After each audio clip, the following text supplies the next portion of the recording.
Hello friends, रोशन सा study point पर आपका स्वागत है।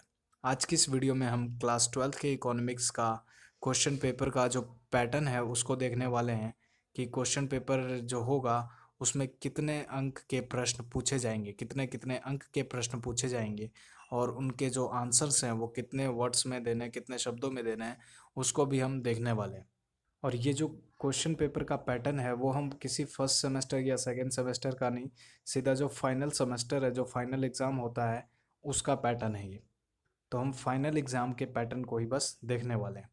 तो जैसा कि आपको पता है कि जो एग्ज़ाम होगा वो 3 घंटे का होगा और प्रश्न जो पूछे जाएंगे वो 80 अंक के प्रश्न पूछे जाएंगे।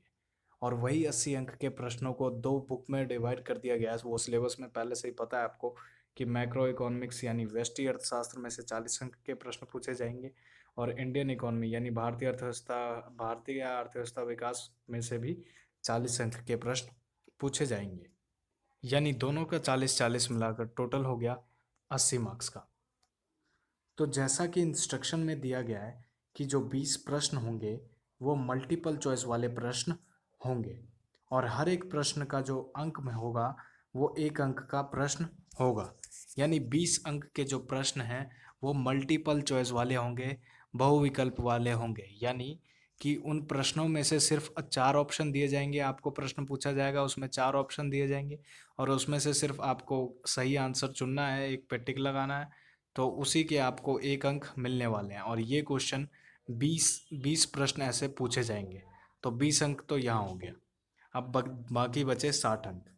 आगे देखते हैं, अगला इंस्ट्रक्शन कह रहा है कि जो 4 क्वेश्चन होंगे वो होंगे शॉर्ट आंसर क्वेश्चंस, यानी 4 छोटे आंसर वाले क्वेश्चन होंगे जिनके आंसर आपको बहुत ही छोटे में देना है। और वो कितने अंक के होंगे? 3 अंक के होंगे। 4 प्रश्न पूछे जाएंगे और उन चारों प्रश्नों का हर एक प्रश्न का अंक कितना होगा? 3-3 अंक का वो प्रश्न होगा और इसका जो आंसर देना है वो 60 से 80 शब्दों में देना है। अगला जो इंस्ट्रक्शन है वो कह रहा है कि ये जो पेपर है इसमें 6 प्रश्न और पूछे जाएंगे, छोटे छोटे आंसर वाले, जिसमें आपको कम ही लिखना है, ज़्यादा नहीं लिखना।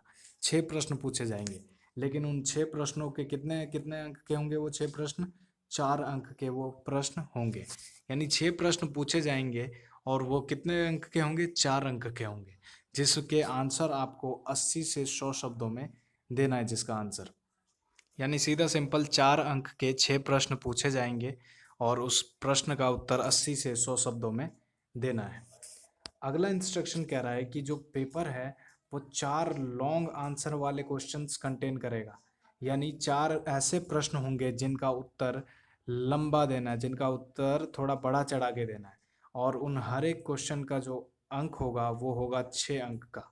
6 अंक के प्रश्न पूछे जाएंगे 4, जिसमें से सबके आंसर जो हैं वो 100 से 150 शब्दों में देने हैं हर एक के आंसर।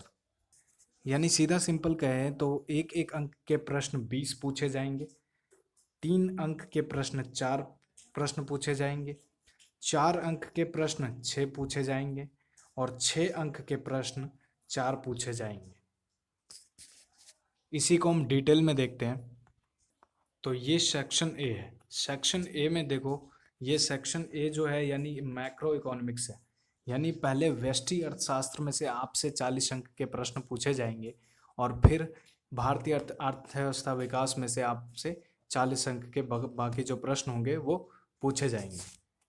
तो जैसा कि बताया गया था कि जो 20 प्रश्न होंगे वो एक एक अंक वाले होंगे और वही 20 प्रश्न इन्हीं दो बुकों में डिवाइड कर दिए गए हैं, जिसमें से जो 10 प्रश्न हैं वो मैक्रो में से पूछे जाएंगे यानी व्यष्टि में से पूछे जाएंगे और बाकी जो 10 प्रश्न हैं वो इंडियन इकोनॉमी यानी भारतीय अर्थव्यवस्था विकास में से पूछे जाएंगे। इसको हम देख लेते हैं। तो देखिए, जैसे पहला प्रश्न, दूसरा प्रश्न, तीसरा प्रश्न, चौथा, पांचवा, छठा, सातवां, आठवां, नौवां और 10वां।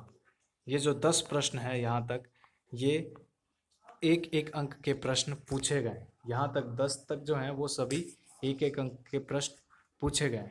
बाद में 3 अंक के प्रश्न शुरू स्टार्ट हो चुके हैं। ये देखिए, ये 3 अंक के प्रश्न हैं। 11वां 12वां ये जो हैं ये 3 अंक के प्रश्न पूछे गए हैं। तो जैसा कि इंस्ट्रक्शन में बताया गया था कि जो 3 अंक के प्रश्न होंगे वो 4 प्रश्न होंगे।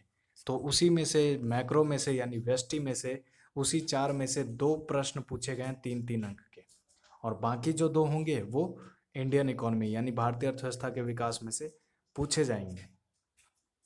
बाकी 4 अंक के प्रश्न को भी देख ले तो उसको उसमें से भी 4 अंक के प्रश्न, 3 प्रश्न पूछे गए 4-4 अंक के, जिसमें से 13वां 14वां और 15वां जो है 4-4 अंक के प्रश्न हैं। और जैसा कि इंस्ट्रक्शन में दिया भी गया था कि जो 4 अंक के प्रश्न होंगे वो 6 प्रश्न पूछे जाएंगे, तो जिसमें इसमें से 3 यहाँ आ गए और बाकी जो आधा बचा यानी बाकी जो 3 बचा वो इंडियन इकोनॉमी में पूछा जाएगा। और बात की जाए अगर 6 अंक के प्रश्नों की, तो 6 अंक के प्रश्न 4 पूछे जाएंगे, जिसमें से आपको यहाँ पे 2 प्रश्न पूछे गए हैं 6-6 अंक के, जो है 16वां और 17वां। वहीं देख ले सेक्शन बी को, यानी सेक्शन बी यानी इंडियन इकोनॉमी वाली बुक, इंडियन इकोनॉमिक डेवलपमेंट वाली यानी भारतीय अर्थव्यवस्था विकास वाली बुक, उसमें से भी जैसे माइक्रो यानी वेस्टी में से 10 अंक के प्रश्न पूछे गए थे मल्टीपल चॉइस के, तो 10 बचे थे। तो इसमें अब वो 10 प्रश्न है, देखो जैसे 18वां 19वां 20वां 21वां 22वां 23वां 24वां 25वां 26वां 27वां, ये जो प्रश्न है ये 10 प्रश्न हो चुके हैं, और ये एक एक अंक के प्रश्न पूछे गए। बाद में ये 3 अंक के प्रश्न हैं जो 2 बचे हुए थे वो पूछे गए हैं, और बाद में और 4 अंक के जो प्रश्न हैं वो 3 रह रहे थे, तो वो 3 यहाँ पर पूछे गए हैं। और जो 6 अंक के प्रश्न थे जो 2 रह रहे थे वो भी 2 प्रश्न पूछे गए हैं। लेकिन अभी तक आपका जो बुक के जो सिलेबस हैं वो अभी तक पूरे कराए नहीं गए हमारे चैनल पे। लेकिन ये जो वीडियो है ये आपके नॉलेज के लिए कि हाँ, जो पेपर है वो कैसा होने वाला है, कैसे आने वाले हैं और कैसे कैसे अंक के प्रश्न पूछे जाने वाले हैं, ताकि आपको पहले से ही पता रहे कि हाँ हाँ ऐसे पेपर होने वाला है और इस टाइप का पेपर होगा।